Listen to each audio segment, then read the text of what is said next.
बीना जवाद लाहौर के एक पोश इलाके में रहती हैं। बीना कथक डांसर हैं और अपना ये फन दूसरों को भी सिखाती हैं। बीना बच्चों की जिंदगी में दखल अंदाजी की कायल नहीं। फिर जिस तक चिड़िया अपने बच्चों को घोंसला छोड़ने पे मजबूर करती है उड़ जाएं, तो इस तरह माँ बाप ऐसे ही होते हैं। बच्चों को परवरिश करें, उनकी पढ़ाई लिखाई, उनको इंडिपेंडेंट करें और फिर वो उड़ना चाहें तो उड़ें, अपनी मर्जी से उड़ें। बेस्ट फ्रेंड्स जैसा है, लाइक बहुत क्लोज हूँ मैं अपनी अम्मी के साथ।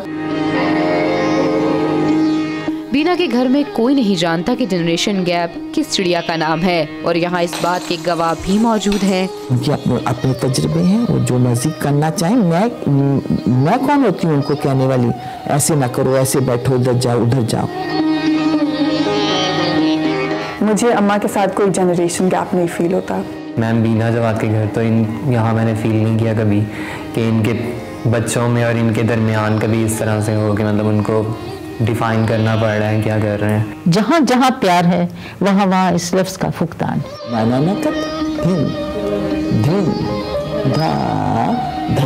हर माँ बच्चों की शादी के लिए फिक्रमंद होती है, लेकिन बीना ने ऐसा कोई दर्द सर नहीं पाला। मैंने आपके लिए कोई तलाश नहीं रिश्ता करना। आप बालिग हो, आप एडल्ट हो, आप अपना साथी हम सफ़र जिसके साथ ज़िंदगी गुजारनी है, आपने ज़िंदगी गुजारनी है, आप लिहाजा खुद ही चुनो। कॉलेज में थी जब मैं मिली उस्मान से और आई थिंक कॉलेज में ही हमारी रिलेशनशिप थी, मगर फिर अब्बू ने कहा कि अब शादी कर लो, अच्छा नहीं लगता कि आप बॉयफ्रेंड गर्लफ्रेंड की तरह। अगर तालीम सही है और तरबियत सही है और आपका माशरा जो है वो खुले दिल दिमाग से सोचने की सलाहियत रखता है तो इन मामलात को तय किया जा सकता है। बीना के यहाँ तो इख्तलाफ राय ढूंढने से भी नहीं मिलता, लेकिन इसी मुआशरे में कई ऐसे वालिदैन भी हैं जिनके बच्चों ने उन्हें बुढ़ापे में ठोकरें खाने के लिए अकेला छोड़ दिया है। मेरा दर्द कोई ना जान सका, ना जान सका। सदीक भट्टी की उम्र 70 साल है और वो ओल्ड पीपल होम में रहते हैं। सदीक भट्टी को इंतजार रहता है कि उनके बच्चे उन्हें मिलने आएंगे। वो दोबारा एक से एक साल हुआ वो मुझे नहीं मिला। मेयर भाई वो पाकिस्तान में है लेकिन वो नहीं आया। तो ये दुख तो है, ये दुख जा नहीं सकता। आइडियली अगर देखा जाए तो ओल्ड पीपल होम्स हमारी सोसाइटी में अभी फिट इन नहीं होते क्योंकि हम अभी भी वैल्यूज़ को स्टिक करते हैं। सदीक भट्टी को ये भी शिकवा है कि उनके बच्चों को उनकी ज़रूरियात का कोई ख्याल नहीं।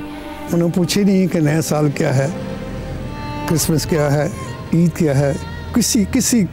किसी भी ऐसे त्यौहार पे वो मिलने नहीं आए। ना कभी उन्होंने ख्याल किया कि हमारे अखराजात कहाँ से पैदा होते हैं। जो अच्छी औलाद होती है वो क्या करती है कि अपने से अलग एक अच्छा सा मकान ले देती है और उसमें तमाम सहूलतें फराहम करती है।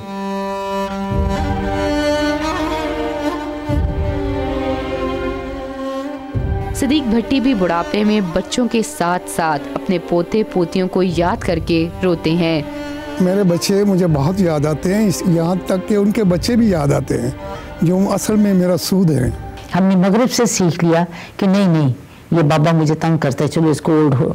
लेकिन जो बाबा है वो रो रो कर अपने बच्चों को याद कर करके फौत हो जाता है। इख्तिलाफ राय जिंदगी का हिस्सा है। जिस तरह ठंडी और गर्म तार के मिलने से करंट पैदा होता है, इसी तरह राय का इख्तिलाफ नई सोच और नए जज्बों को जन्म देता है। नई नस्ल की जिद्दत और बुजुर्गों के तजर्बे से जिंदगी मजीद खूबसूरत बनती है। ये नस्लों का सफर है जिस तरह बहता हुआ पानी, बहुत चुपचाप धीरे से कभी आती है दुखियानी।